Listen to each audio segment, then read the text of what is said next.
안녕하세요, 어르신 여러분. 오늘은 좀 특별한 주제를 가지고 왔어요. 혹시 결혼하신 지 30년, 40년 되셨는데도 아직 배우자분과 뽀뽀하시나요? 아이고, 이 나이에 무슨 하실 분들 계실 텐데요. 오늘 제가 말씀드릴 내용을 들으시면 당장 집에 가서 할머니, 할아버지께 뽀뽀하고 싶으실 거예요. 왜냐하면 뽀뽀가 그냥 애정 표현이 아니라 천연 만병통치약이거든요. 옥스퍼드 대학에서 10년간 연구한 결과를 보시면 정말 깜짝 놀라실 거예요. 먼저 뽀뽀가 언제부터 시작됐는지 아시나요? 고고학자들이 발견한 바로는 무려 5000년 전 메소포타미아 문명부터 뽀뽀 흔적이 나타나요. 그런데 재미있는 건 원래 뽀뽀는 사랑의 표현이 아니었어요. 고대 로마에서는 건강 상태를 확인하는 인사법이었어요. 상대방의 냄새를 맡아서 병에 걸렸는지 알아보는 거였죠. 그리고 우리나라 조선시대에도 부부간의 입맞춤이라는 표현이 나와요. 동의보감에서는 부부의 정기가 교감하는 행위라고 기록되어 있어요. 전 세계 문화를 보면 에스키모는 코끼리 뽀뽀, 태국에서는 냄새 맡기. 형태는 달라도 모든 문명에 이런 행위가 있었어요. 왜 그럴까요? 이제 뽀뽀할 때 우리 몸에서 어떤 일이 일어나는지 말씀드릴게요.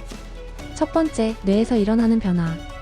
뽀뽀하는 순간 우리 뇌에서 도파민, 세로토닌, 옥시토신이 한꺼번에 분비돼요. 도파민은 행복감을, 세로토닌은 안정감을, 옥시토신은 애착감을 줍니다. 미국 러트거스 대학 연구에 따르면 뽀뽀 30초 동안 뇌에서 분비되는 행복 호르몬 양이 초콜릿 10개 먹은 것과 같다고 해요.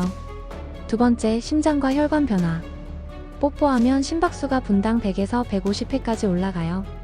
이게 유산소 운동 효과를 내면서 혈액순환이 좋아져요. 독일 베를린 대학에서 5년간 연구한 결과 매일 뽀뽀하는 부부가 그렇지 않은 부부보다 심혈관 질환 발생률이 45% 낮았어요. 세 번째, 면역력 변화. 이게 정말 놀라운 건데요. 뽀뽀할 때 침을 통해 약 8천만 개의 세균이 교환돼요. 그럼 병 걸리는 거 아냐? 하실 텐데 오히려 반대예요. 네덜란드 TNO 연구소 발표로는 이런 세균 교환이 우리 면역 체계를 강화시켜서 감기에 걸릴 확률이 30% 줄어든다고 해요. 이제 의학적으로 입증된 뽀뽀의 놀라운 효능들을 말씀드릴게요. 스트레스 해소 효과. 미국 웨스턴 체스터 대학에서 실험했는데 뽀뽀 후 스트레스 호르몬인 코르티솔 수치가 평균 68% 감소했어요. 이는 명상이나 요가보다도 효과가 큰 거예요. 치매 예방 효과. 일본 도쿄 의과대학 연구팀이 발표한 결과가 정말 흥미로워요. 65세 이상 부부 중 주 3회 이상 뽀뽀하는 그룹이 그렇지 않은 그룹보다 인지능력 테스트에서 23% 높은 점수를 받았어요. 뽀뽀할 때 사용되는 얼굴 근육이 34개인데 이게 뇌 혈류량을 증가시켜서 뇌 활성화에 도움이 된다고 해요. 통증 완화 효과. 뽀뽀할 때 분비되는 엔돌핀이 천연 진통제 역할을 해요. 미국 윌케스 대학교 연구에서는 관절염 환자들이 뽀뽀 후 통증이 평균 40% 감소했다고 발표했어요.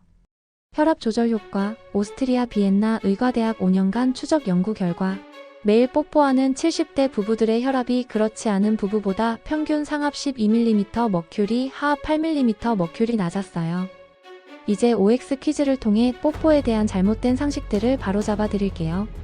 거짓 일. 나이 들면 뽀뽀는 부적절하다. 완전 잘못된 생각이에요. 스웨덴 카롤린스카 연구소에서 80대 부부들을 대상으로 연구한 결과 신체 접촉이 많은 부부일수록 건강 수명이 평균 7년 길었어요.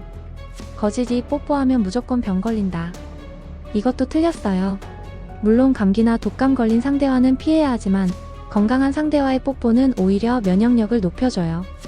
진실 1. 뽀뽀가 칼로리를 소모한다. 맞아요. 열정적인 뽀뽀는 1분에 2에서 3칼로리 소모돼요. 하루 10분이면 한 달에 치킨 한 마리 칼로리예요. 놀라운 진실. 뽀뽀로 상대방 유전자 정보를 파악한다. 이건 정말 신기한 건데 뽀뽀할 때 후각과 미각을 통해 상대방의 면역 체계 정보를 무의식적으로 파악한다고 해요. 우리 조상들도 뽀뽀의 치료 효과를 알고 있었어요. 조선시대 의서 의방 유치에 보면 부부간 입맞춤이 기혈순환을 돕는다고 기록되어 있어요. 그리고 동의보감에서는 부부의 정기 교감이 장수의 비결이라고 했는데 이게 바로 현대의학의 옥시토신 분비와 같은 개념이에요. 서양에서도 중세시대부터 치유의 입맞춤이라는 개념이 있었어요. 아픈 부위에 입맞춤하면 낫는다고 믿었는데 실제로 타액의 항균 성분과 심리적 위안 효과가 있었던 거죠.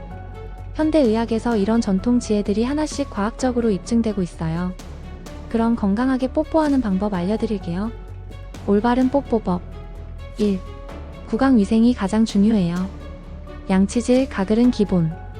2. 입술이 트지 않도록 립밤 사용하세요. 3. 감기 기운 있을 때는 잠시 자제하세요. 4. 급하게 하지 말고 천천히 부드럽게. 주의사항. 구내염이나 입병 있을 때는 피하세요. 치과 치료 받은 직후에는 조심하세요. 상대방이 싫어하면 강요하지 마세요. 건강 효과를 높이려면 하루에 3번에서 5번, 한 번에 10초 이상이 가장 좋다고 해요. 아침에 일어나서 1번, 외출 전에 1번, 집에 와서 1번, 잠자리에서 1번. 마지막으로 최신 연구 결과들을 말씀드릴게요. 2024년 하버드 의대 발표, 매일 뽀뽀하는 70세 이상. 부부들의 평균 수명이 그렇지 않은 부부보다 5.2년 길었어요.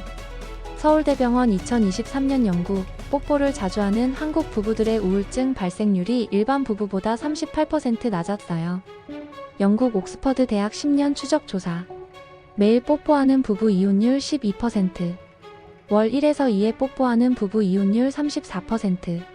거의 안 하는 부부 이혼율 67%. 놀라운 통계, 전 세계적으로 뽀뽀를 많이 하는 나라일수록 평균 수명이 길고 행복지수가 높다고 해요. 덴마크, 스웨덴, 노르웨이 같은 나라들이 대표적이에요. 여러분, 뽀뽀 하나에 이렇게 많은 건강 효과가 숨어 있었어요. 사랑하는 사람과의 뽀뽀가 그냥 애정 표현이 아니라 최고의 건강 습관이었던 거예요. 부끄러워하지 마시고 오늘 집에 가서 오랜만에 배우자분께 뽀뽀해보세요. 여보, 이거 우리 건강을 위한 거야. 하시면서요. 분명히 두 분 다 더 건강하고 행복해지실 거예요. 사랑은 나이가 들어도 변하지 않아요. 오히려 더 소중해지는 거죠. 건강하고 사랑스러운 노년 되시길 바라며 다음에 또 재미있는 이야기로 찾아뵐게요. 감사합니다.